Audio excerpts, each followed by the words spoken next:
El viento otoñal arrastraba hojas secas por la acera de la avenida principal de Valdemar, una ciudad donde los rascacielos de cristal proyectaban sombras alargadas sobre los callejones olvidados. En uno de esos callejones, Mateo, un joven de 23 años, se acurrucaba bajo un trozo de cartón que apenas lo protegía del frío. Sus ojos, de un verde intenso, contrastaban con la palidez de su rostro demacrado por el hambre y las noches a la intemperie. Hacía 6 meses que Mateo había perdido su trabajo en la construcción, tras un accidente que le había dejado una leve cojera, sin seguro médico y con deudas crecientes. Pronto se vio desalojado del pequeño apartamento que compartía con otros 2 trabajadores. La calle se convirtió en su hogar y el hambre en su compañera constante. Aquella mañana de octubre el estómago de Mateo rugía con tanta fuerza que el dolor le impedía pensar con claridad. Llevaba 2 días sin probar bocado, subsistiendo apenas con agua de las fuentes públicas. Con las manos temblorosas, recogió su mochila desgastada, que contenía sus únicas posesiones en una muda de ropa, una fotografía de su madre fallecida y un cuaderno donde escribía poesía menos,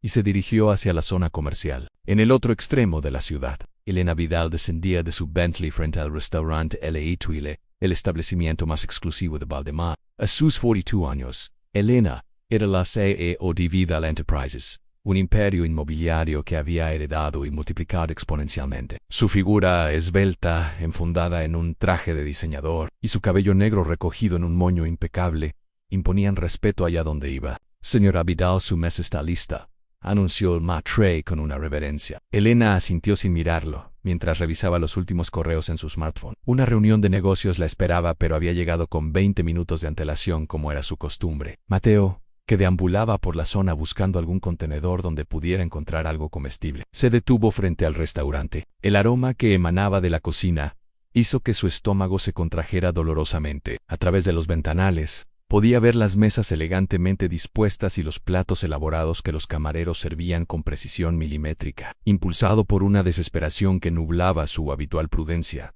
Mateo se acercó a la entrada. El portero lo miró con desdén, pero antes de que pudiera echarlo, Elena Vidal emergió nuevamente a la terraza para atender una llamada telefónica. «Disculpe, señora», murmuró Mateo, con la voz quebrada por la vergüenza y el hambre. «No quiero molestarla, pero ¿podría preguntarle si tienen algunas sobras que puedan darme? Llevo días sin comer, y...». El portero se abalanzó sobre Mateo sujetándolo por el brazo. «Fuera de aquí, este no es lugar para mendigos». Elena, que había terminado su llamada, observó la escena con expresión impasible. Sus ojos se encontraron con los de Mateo, y por un instante, algo indefinible cruzó su mirada. «Espere», dijo con voz firme.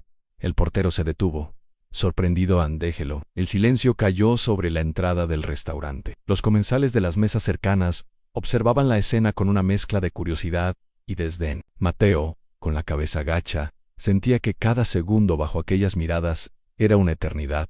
«¿Cuánto tiempo llevas sin comer?», preguntó Elena, con un tono que no revelaba emoción alguna. «2 días, señora», respondió Mateo, sin atreverse a levantar la mirada. Elena lo observó detenidamente. Bajo la suciedad y el cansancio, podía ver a un joven que no parecía mucho mayor que su propio hijo, quien estudiaba en una prestigiosa universidad en el extranjero. «Sígueme», ordenó, girándose hacia la entrada del restaurante. El maître palideció al ver a Mateo entrar tras Elena. «Señora Vidal, no creo que...». «He dicho que me siga», interrumpió Elena con un tono que no admitía réplica, «y prepare una mesa para 2». El restaurante entero pareció contener la respiración cuando Elena Vidal, la mujer más poderosa de la ciudad, se sentó frente a un joven sin hogar en la mesa más visible del establecimiento. Mateo, incómodo y consciente de su aspecto, mantenía la mirada fija en el mantel de lino blanco. «Pide lo que quieras», dijo Elena, entregándole la carta. «Y no te preocupes por el dinero». Mateo, con manos temblorosas, tomó el menú, pero fue incapaz de concentrarse en las elaboradas descripciones. «John, lo que sea está bien». «Cualquier cosa». Elena hizo un gesto al camarero. «Tráiganos el menú degustación completo, con maridaje de vinos para mí y agua mineral para mi invitado». Mientras esperaban, un silencio incómodo se instaló entre ellos. Elena lo observaba con curiosidad clínica, como quien estudia un espécimen raro. «¿Por qué estás en la calle?», preguntó finalmente. Mateo, sorprendido por la pregunta directa, levantó la mirada. «Trabajaba en construcción. Tuve un accidente, perdí el trabajo, no pude pagar el alquiler». «¿Familia?». «Mi madre murió hace 3 años. Cáncer a mi padre. Nunca lo conocí». Elena asintió, sin mostrar compasión ni juicio. «¿Educación?». «Terminé el bachillerato». Quería estudiar literatura, pero Mateo se encogió de hombros, el gesto completando la frase mejor que cualquier palabra. El primer plato llegó a una elaborada creación de espuma de langosta sobre un lecho de algas marinas cristalizadas. Mateo miró el diminuto plato con confusión. «Come despacio», aconsejó Elena, «tu estómago no está acostumbrado». Mateo asintió y tomó el tenedor con torpeza. El sabor explotó en su boca, tan intenso que casi le provocó lágrimas. Comió con lentitud, saboreando cada bocado como si fuera el último. «¿Sabes quién soy?», preguntó Elena mientras bebía un sorbo de vino. «No, señora, pero todos aquí parecen conocerla. Soy Elena Vidal y dirijo Vidal Enterprises». Mateo asintió, aunque el nombre no significaba nada para él. Su mundo se había reducido a la supervivencia diaria, lejos de las noticias económicas y los círculos empresariales. A medida que los platos se sucedían, Elena comenzó a hablar, no sobre negocios o su fortuna, sino sobre su infancia. Para sorpresa de Mateo, la poderosa mujer había crecido en un barrio obrero, hija de inmigrantes que apenas hablaban el idioma. «Mi padre murió cuando yo tenía 12 años», relató con voz neutra.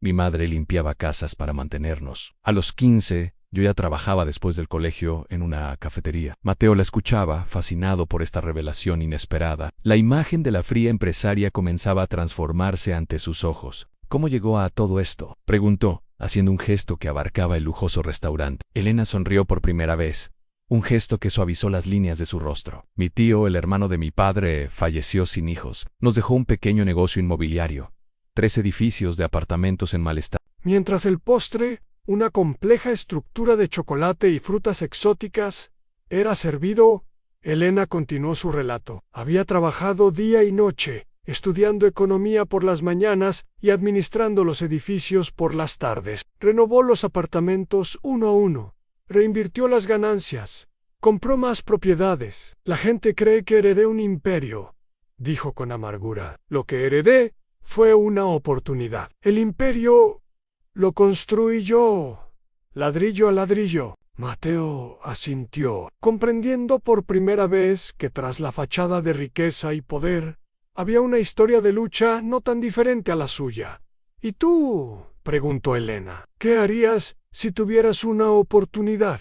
La pregunta pilló a Mateo desprevenido. Hacía tanto tiempo que había dejado de soñar, concentrado únicamente en sobrevivir, que la idea de un futuro parecía un lujo inalcanzable. «Joan, escribo», confesó finalmente. «Poesía, principalmente, y me gustaría terminar mis estudios, quizás enseñar literatura algún día». Elena lo miró con intensidad, como si evaluara la sinceridad de sus palabras. Luego, para asombro de Mateo y de todos los presentes, sacó su chequera. «Te propongo algo», dijo mientras escribía. «No es caridad, es una inversión». Le entregó un cheque por una cantidad que hizo que Mateo contuviera la respiración. «Esto cubrirá un año de alquiler, comida, ropa decente y la matrícula universitaria. A cambio, quiero que me envíes cada poema que escribas, y dentro de un año evaluaremos si la inversión valió la pena». Mateo miró el cheque, incapaz de articular palabra. No era solo el dinero lo que lo abrumaba, sino el reconocimiento implícito de su valor como persona, como creador. «¿Por qué?», logró preguntar finalmente.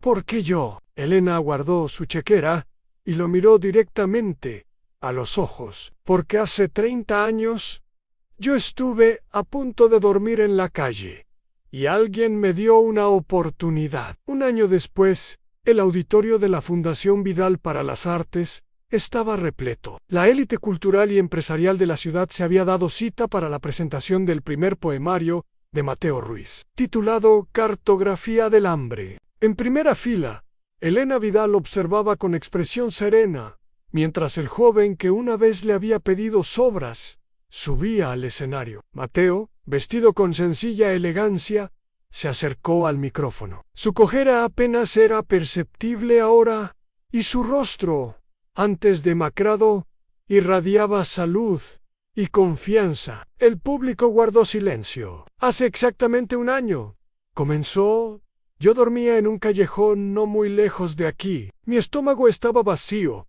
pero más vacía aún estaba mi esperanza». Un murmullo recorrió la sala. Muchos conocían ya la historia. que había sido recogida por los medios cuando la Fundación Vidal anunció la beca, que llevaba el nombre de Mateo, destinada a jóvenes sin recursos con talento artístico. Ese día, desesperado, me atreví a pedir sobras en un restaurante de lujo, Low Q Recipe. Sin embargo, no fue comida, sino dignidad. No fue caridad, sino una inversión en mi potencial. Mateo miró directamente a Elena, quien mantenía su habitual compostura, aunque quienes la conocían bien podían detectar un brillo inusual en sus ojos. La señora Vidal me pidió que le enviara cada poema que escribiera durante un año. Lo que no sabía es que el primer poema lo escribí esa misma noche, en el pequeño apartamento que Sujei en Nato Ciudad me permitió alquilar. Mateo abrió el libro y comenzó a leer.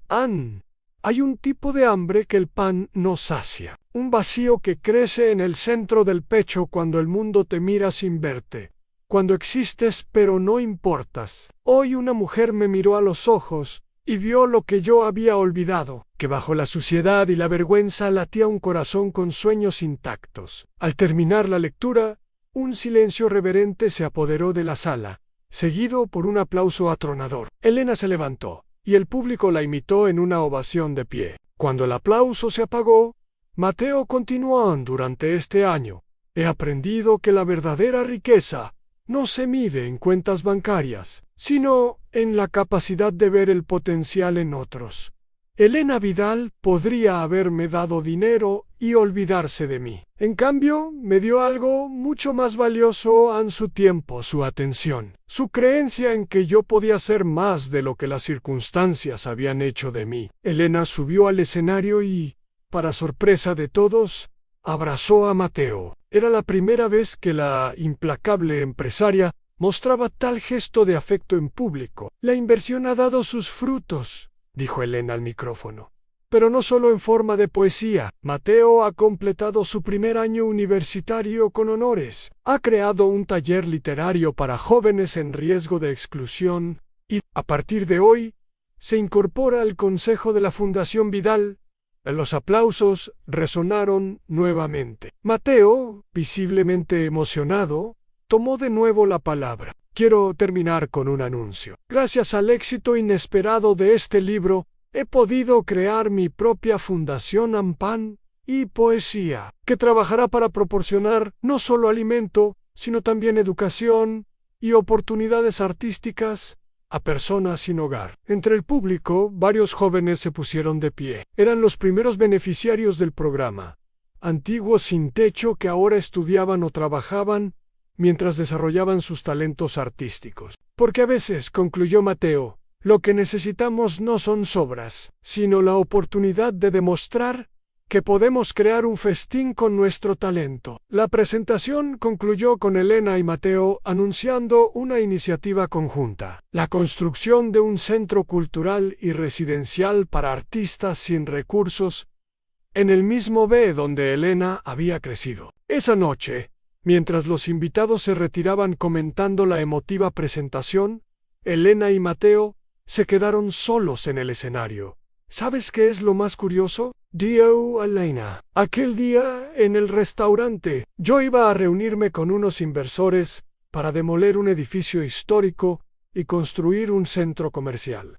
¿Nunca llegué a esa reunión por mi culpa?, preguntó Mateo. Sorprendido, Elena sonrió. Gracias a ti. Llevaba años construyendo un imperio, olvidando por qué había empezado.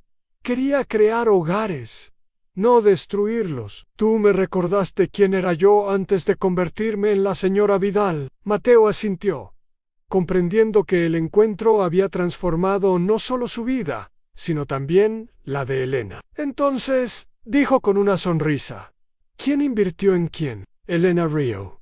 Un sonido cristalino que pocos habían tenido el privilegio de escuchar. Quizás fue el mejor negocio que ambos hemos hecho. Mientras salían del auditorio, pasaron frente al restaurante donde se habían conocido un año atrás. Por un momento, ambos se detuvieron, contemplando como un simple acto de compasión. Había desencadenado una transformación que ahora tocaba cientos de vidas. Las sobras, murmuró Mateo, se han convertido en un banquete. Elena asintió, pensando en cómo aquel joven hambriento le había devuelto algo que ni siquiera sabía que había perdido en su humanidad. Y así la millonaria que había ofrecido más que sobras, y el poeta que había pedido menos de lo que merecía, continuaron su camino, no como benefactora y protegido, sino como dos personas que habían descubierto que la verdadera riqueza reside